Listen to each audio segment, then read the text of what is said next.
Hello students, आज के इस वीडियो में हम 11th फिजिक्स का एक मोस्ट इम्पॉर्टेंट क्वेश्चन करेंगे। जड़त्वाघूर्ण क्या है और इसके लिए व्यंजक निगमित कीजिए। तो जड़त्व आघूर्ण समझने से पहले हम जड़त्व समझते हैं। तो गति के नियम में न्यूटन की गति का पहला नियम था, यदि कोई वस्तु स्थिर है तो वह स्थिर रहेगी और यदि कोई वस्तु गतिशील है तो वह उसी दिशा में उसी वेग से गति करती रहेगी जब तक कि उस पर कोई बाहरी बल न लगाया जाए। और इस नियम को जड़त्व का नियम भी कहते हैं। तो जड़त्व क्या हो गया? जड़त्व वस्तु के अंदर एक ऐसा गुण है जिसके कारण वस्तु अपनी अवस्था में खुद परिवर्तन नहीं कर सकती। इसका मतलब ये हुआ, यदि कोई वस्तु स्थिर है तो वह स्थिर रहना चाहती है और यदि कोई वस्तु गति कर रही है तो वह गति करती रहना चाहती है, मतलब खुद अपनी अवस्था में परिवर्तन नहीं कर सकती है। तो अवस्था में परिवर्तन करने का, विरोध करने का गुण क्या है?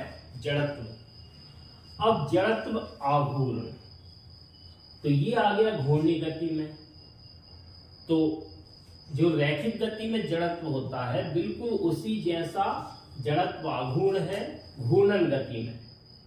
तो जैसे कोई वस्तु घूम रही है तो हमें उसकी घूर्णन अवस्था में परिवर्तन करना है तो उस पर एक बल आघूर्ण लगाना पड़ेगा। तो इधर शब्द उपयोग में आएगा बल आघूर्ण, बल की जगह बल आघूर्ण। तो बल आघूर्ण जब तक नहीं लगाएंगे तब तक उसकी घूर्णन अवस्था में परिवर्तन नहीं कर सकते। तो घूर्णन अवस्था में परिवर्तन करने के लिए बल आघूर्ण लगाना पड़ेगा और इस बल आघूर्ण का वस्तु के अंदर एक ऐसा गुण है जो इस बल आघूर्ण का विरोध करेगा। तो उसको बोलेंगे हम जड़त्व आघूर्ण। तो जड़त्व आघूर्ण की परिभाषा ऐसे देंगे, घूर्णन करती वस्तु का वह गुण जिसके कारण उसकी घूर्णन अवस्था में परिवर्तन करने के लिए लगाए गए बाहरी बल आघूर्ण का विरोध करता है। तो वस्तु का ये जो गुण है इसका नाम है जड़त्व आघूर्ण। या इसको और सरल भाषा में अपन ये बोल सकते हैं कि कोई भी वस्तु घूर्णन अवस्था में परिवर्तन करने का विरोध करती है, वस्तु के अंदर इस गुण को हम जड़त्व आघूर्ण कहते हैं। अब हम निकालते हैं जड़त्व आघूर्ण का व्यंजक। तो इसके लिए क्या करेंगे, हम एक किसी भी आकृति का पिंड ले सकते हैं। तो किसी भी आकृति का पिंड ले लिया, मान लो ये एक पिंड है, ये एक पिंड है। इस पिंड को हम किसी अक्ष के परितः, मान लो ये तीन अक्षें हैं हमारी, ये एक्स अक्ष, ये वाई अक्ष और ये मान लिया जेड अक्ष। किसी को भी एक्स वाई जेड मान सकते हैं।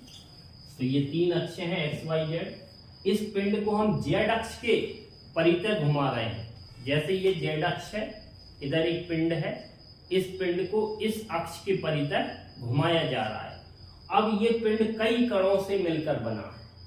तो हम मान लेते हैं कि ये वाला कण है, इसका द्रव्यमान m1 है, एक कण इधर है, ये m2 द्रव्यमान है, एक कण इधर ले लिया, m3 है, एक इधर ले लिया, इसका द्रव्यमान m4 है। तो ये पिंड कई कणों से मिलकर बना है।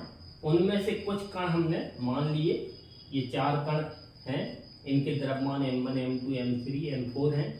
और इन कणों की ये घूर्णन अक्ष है, जिस अक्ष के परितः कोई भी पिंड घूमता है उस अक्ष को हम बोलते हैं घूर्णन अक्ष। तो इन कणों की घूर्णन अक्ष से लंबवत दूरियां, तो घूर्णन अक्ष से इस कण की लंबवत दूरी मान ली हमने r1 है और m2 द्रव्यमान वाले कण की घूर्णन अक्ष से लंबवत दूरी r2 है और m3 द्रव्यमान वाले कण की घूर्णन अक्ष से लंबवत दूरी r3 है। इसी प्रकार से M4 द्रव्यमान वाले कण की घूर्णन अक्ष से लंबवत दूरी R4 है। ये लंबवत दूरियां मान ली। अब जड़त्व आघूर्ण की गणना करने के लिए हम एक सूत्र उपयोग में लाएंगे कि जड़त्व आघूर्ण बराबर, तो जड़त्व आघूर्ण किसी पिंड का किसी अक्ष के परितः होता है। तो मान लिया किसी भी पिंड का किसी भी अक्ष के परितः जड़त्व आघूर्ण निकालना हो तो इसके लिए एक सूत्र यूज करेंगे, जड़त्व आघूर्ण बराबर द्रव्यमान इनटू घूर्णन अक्ष से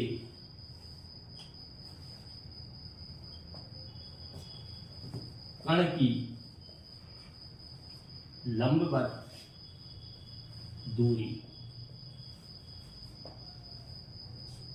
ये सूत्र है किसी भी कण का किसी भी घूर्णन अक्ष के परितः जड़त्व आघूर्ण का। तो इस सूत्र का हम उपयोग करेंगे।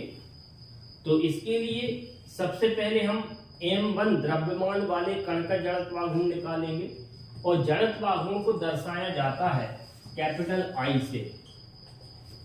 तो पहले कण का जड़त्व आघूर्ण निकालेंगे इसी सूत्र से, और इस सूत्र में घूर्णन अक्ष से कण की लंबवत दूरी का वर्ग भी आता है।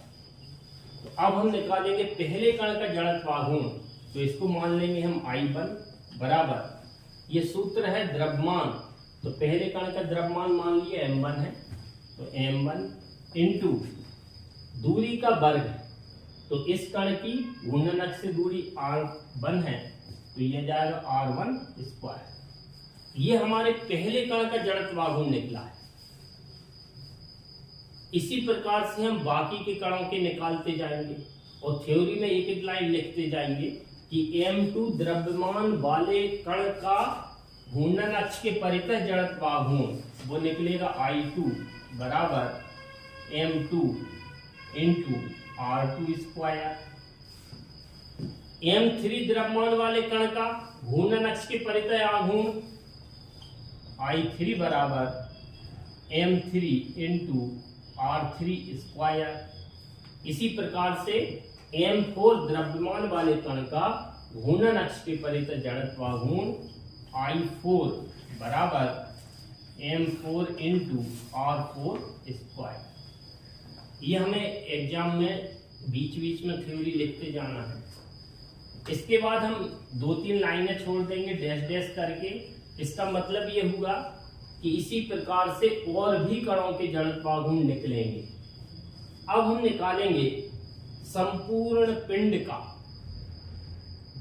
घूर्णन अक्ष के परितः जड़त्व आघूर्ण। तो संपूर्ण पिंड का निकालने के लिए I बराबर I1 plus I2 plus I3 plus I4 plus dash dash dash dash, सभी कणों के जड़त्व आघूर्णों को जोड़ देंगे, तब हमारा संपूर्ण पिंड का जड़त्व आघूर्ण आएगा। अब हम ये वाले मान रख देंगे, तो I बराबर I1 की वैल्यू रखेंगे तो M1 R1 square plus I2 का मान रखेंगे M2 R2 square plus I3 की वैल्यू रख देंगे M3 R3 square plus M4 R4 square, I4 की value plus dash dash dash dash.